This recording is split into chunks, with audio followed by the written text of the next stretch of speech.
Hi guys, and welcome back to another YouTube video of mine. And today we'll be talking about NFL quarterback carousel that's going on in the NFL right now. I'll be giving you guys a breakdown of not every teams, but the teams I think that will need a quarterback, or the quarterback situation, what's going on with them, and who might be the starter in week one for them.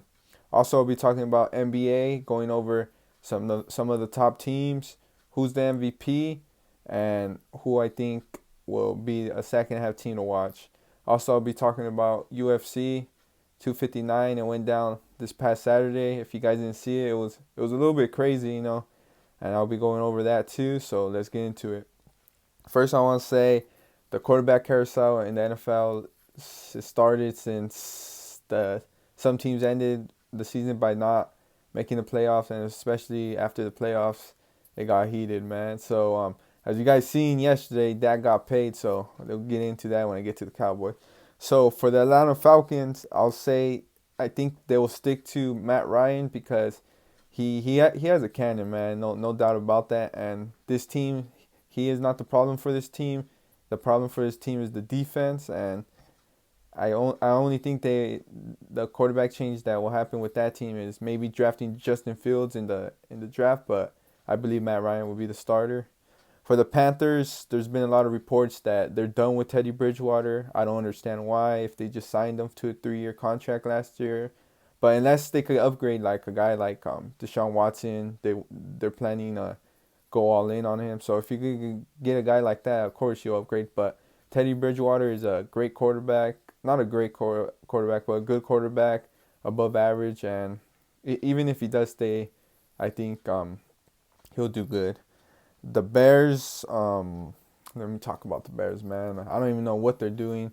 Their quarterback situation's been a mess for years now, but I think they're gonna go all in either on Wilson or Deshaun Watson, and they need to get freaking Allen Robinson a quarterback because they just franchise tagged him. So hopefully they get him somehow, get him an actual good quarterback. And a lot of people have been saying that if all the other quarterbacks like Watson and Wilson strike out, they might go after Alex Smith because he the offensive coordinator when Alex Smith was at the Chiefs is now the head coach. So we'll see about that. And next we have the Cowboys, man. Let me just say, freaking, I didn't see this happening. I thought they're gonna tag Prescott and just let him walk in free agency next year. But not last night, yesterday afternoon, the news came out that he had signed a 4-year and I believe 100 and what was it, 85 or 166, something like that, 4 years. While it was basically 40 years each year with a record signing bonus. I believe that all along he had the advantage because there's nothing to lose for him. He was either going to get taxed for one more year and make 37, or the Cowboys will have to sign him, and they didn't want to let him go because another other teams would have paid too. But at the end, he wins. But we're happy because Prescott gets paid. He's happy. Jerry Jones had to pay him, and now the Cowboys can be miserable again next year. Because what can go wrong will go wrong, and now they're stuck, man. They have too many contracts on their book, over $20 million a year, and they say they could sign people, but I don't think they will.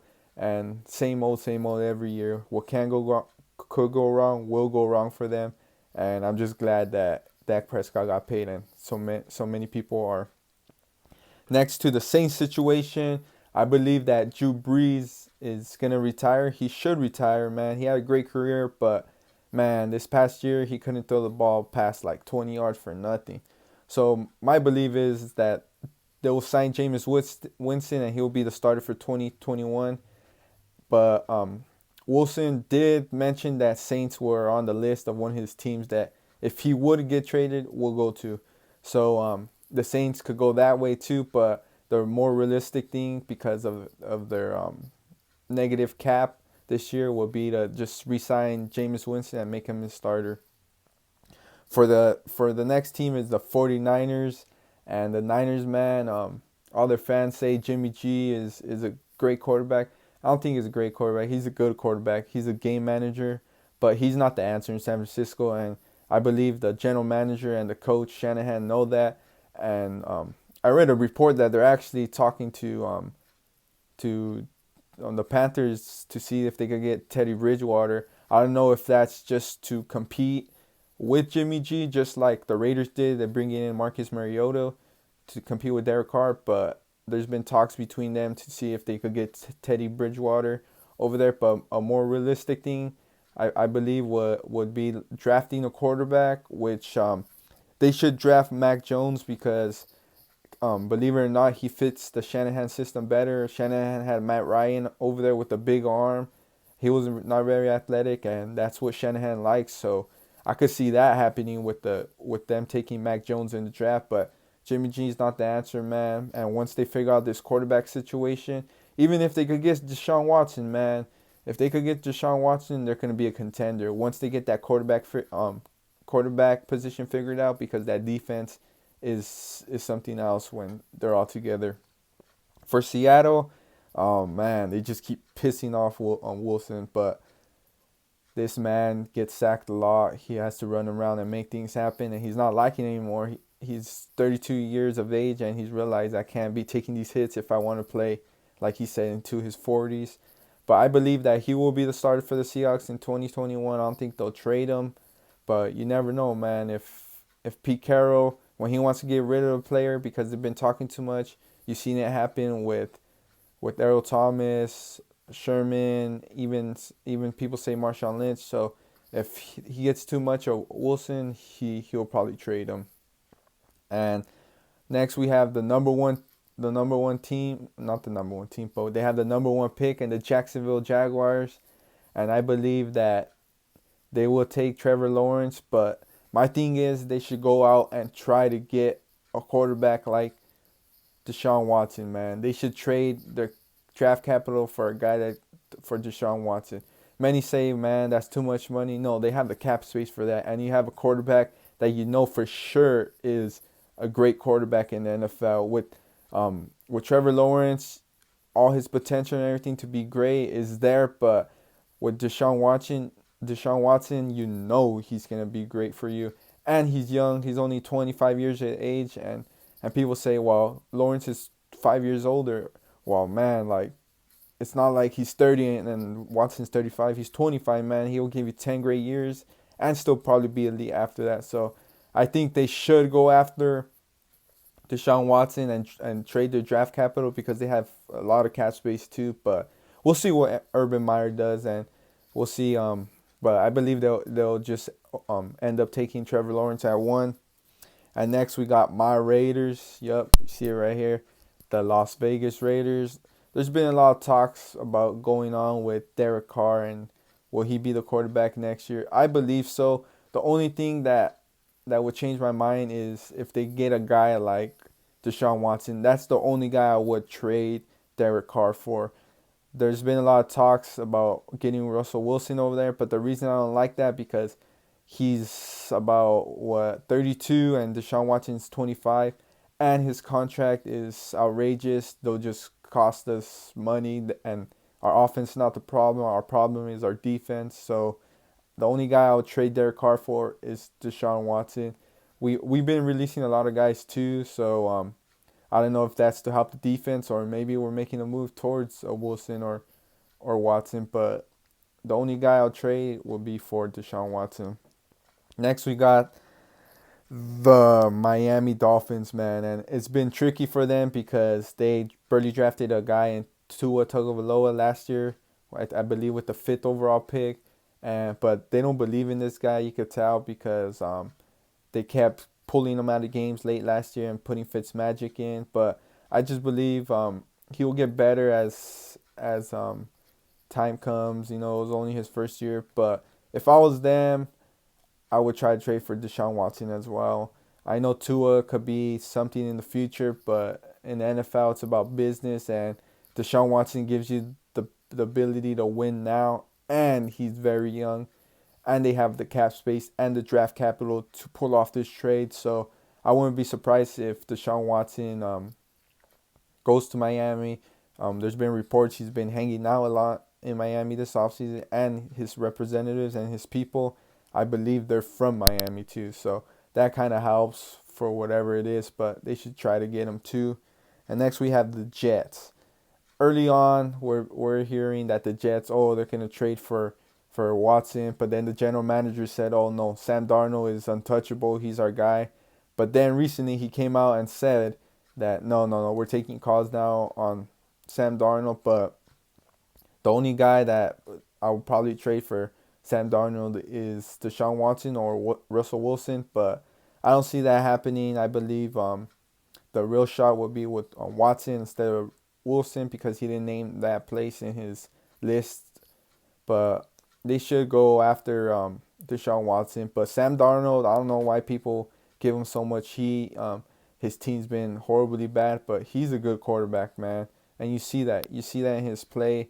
But, man, get this guy somehow, get him a line, and you'll see what he could do. But I could see them going after Watson because they have the second overall pick. They could trade that, and they have all the cap room. So bringing him in is no problem, and we want to see Watson get out of Houston because, man, that place is horrible right now.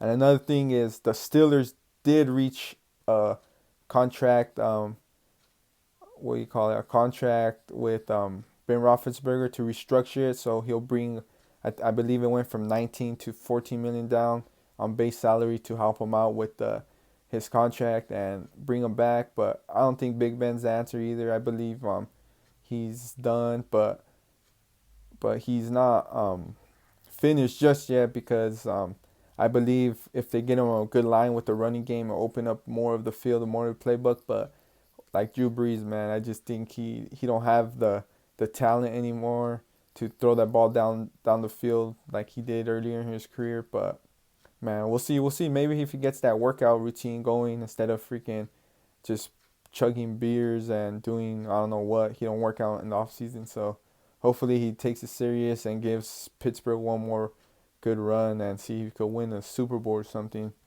Next we got the NBA here, man, and I just want to say it's been great seeing the NBA this year, but this past weekend we had the All-Star game, the festivities. I didn't see none of them because I was like, man, I wasn't really into it. But I watched the replay. I was like, oh, let me see the dunk contest, and let me just tell you, man, it was like just something you expect because what we have been spoiled to over the years, like with guys like Zach LaVine and Aaron Gordon and stuff like that. But man, it just sucked, man. But at least we had it. The 3-point contest was something else because we had two of the veterans going at it in Conley and Curry. But ultimately, the greatest shooter of all time won, and Steph Curry. But man, it was overall a good weekend. Players Embiid and Simmons unfortunately couldn't play because their barber had COVID, so they had to sit out. But going into the second half of the season, these are my top 5 teams. Starting off with number 5, the Milwaukee Bucks. The Bucks are a great team, but I don't think once the playoffs comes around, they're a great team because they don't have shooting around Giannis, and in the postseason, teams collapse on that. So I don't think they're a great regular season team, but once they get playoffs, it's a different story. Next, we got the Los Angeles Clippers. They've been playing good this first half of the season, but like I said, man, I have to see them in the playoffs do something else and at least make it to the conference finals for the first time. So I can't give them. They're a great team. They could win the championship, but until I see them get to a conference finals and actually be in the finals, then I'll say something else. And next we have the Nets, man.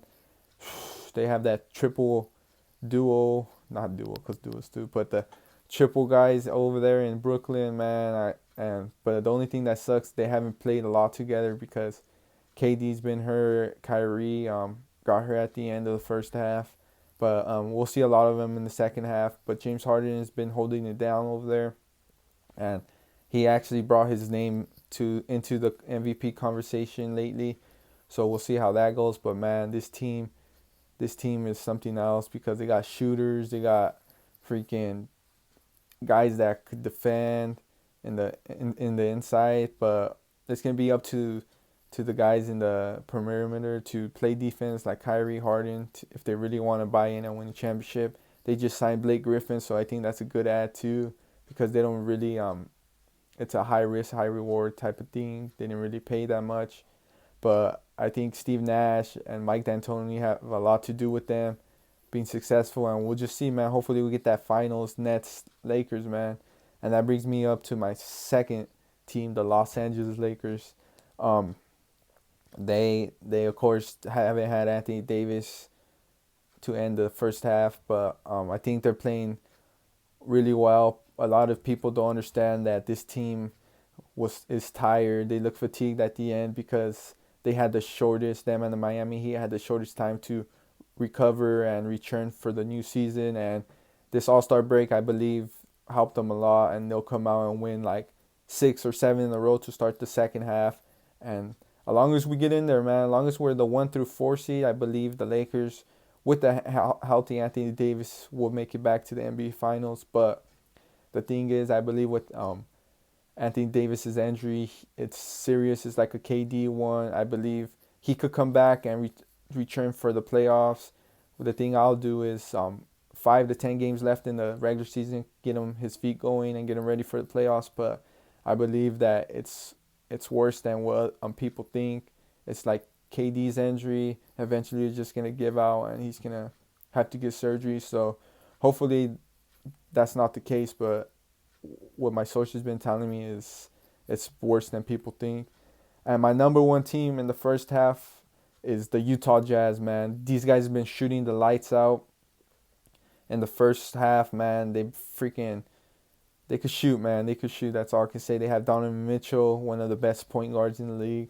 They have Rudy Gobert, one of the best defensive players in the league. Mike Conley's been great.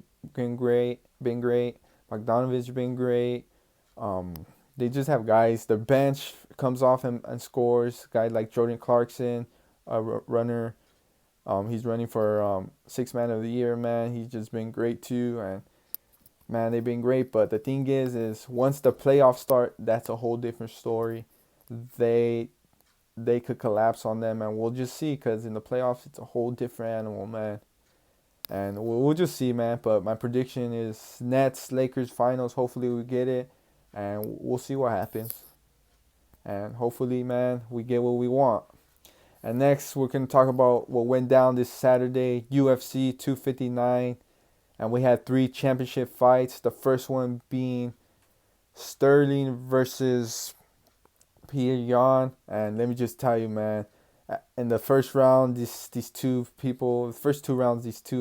animals were going at each other. But Sterling got tired. You could just see he was fatigued early on. He hasn't went 5 rounds, I believe, in a while. So he was fatigued. Jan started freaking hammering him, and he was dominating. I had it at the point, I believe was 3 rounds to 1. And then freaking he gets disqualified because he hit Sterling with the knee while his hands were touching the mat. And let me just tell you, man, that was a deadly knee, man. You could tell right away. Sterling obviously wanted to continue fighting, but man, when the ref helped him up, he fell back down. He couldn't even go. But hopefully we see a rematch again. We will see a rematch again, because that's not one way you should lose a title, especially if you're dominating the fight. The next fight was the 145 in the women's division between Amanda Nunes and Megan Anderson. And I thought Megan Anderson was going to do a little bit more, but Nunes is the animal. She stopped her right away, man. Freaking, I think, knocked her down and eventually finished with the submission. But man, Amanda Nunes is an animal. I think there's only one woman that could beat her right now, and that's Valentina Shevchenko, which she has a fight coming up too. But if she wins that fight, they should make part 3, Valentina Shevchenko versus Amanda Nunes at 135, at the weight of 135, because, man, that's the only girl I think could beat Nunes right now. She ran through the 145 weight class, and I just believe she's been running from Shevchenko because she knows she lost the second time they fought, which I thought Shevchenko dominated and won 4 rounds to 1. But, man, the judges saw otherwise, but we need to see that fight happen again. Hopefully this year, late in the year. And the Amanda Nunes, she's been dominant. The final fight of the night was the light heavyweight, the 205 between Jan Biowicz, or I don't know how to say his name, something like that, against Adesanya. And I had John winning this fight because I believe he was gonna take Adesanya to the ground and just outpower him. And you could see the difference in weight. It looked like he had like 20 pounds on him. Adesanya looked small in there. Adesanya had him a little confused in the beginning because he was switching stances, but eventually John caught up and freaking just took over and dominated and ended up winning. And I believe Adesanya should just stay at 185, but I do believe John Jones wants to fight him and will do so.